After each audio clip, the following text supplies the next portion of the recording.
So we're asked to find the value of x from this equation, radical equation. So the first thing you need to do is definitely you square both sides. So I have squared both sides, you squared both sides. So if you square it, so this square is going to cancel the first square root. So you have 3 square root of 2, then multiply by square root of 3 minus x, and this is going to give us 4. The square root of 2 is 4. Then we can easily divide both sides by 3. So we can isolate this radicand. So we have square root of 2 by 3 multiplied by x, 3 minus x rather, equals 4 out of 3, because this is going to cancel out this, right? So here we can also square both sides as well. So we have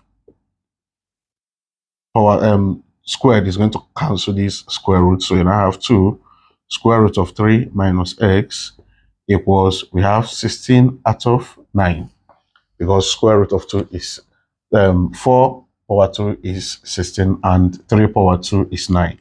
So here we can also still do the same thing, divide both sides by 2, divide both sides by 2. So you can also isolate the square root, which is 3 minus s equals, for this, how do you do this? This is the same thing as 16 over 9 multiplied by 1 over 2.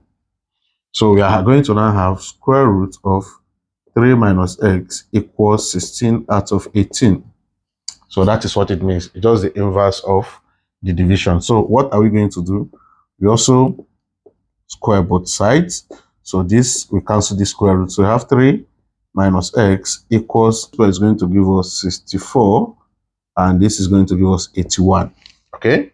So from here, we have 3 minus x equals 64 minus 81. So that is what we got from here.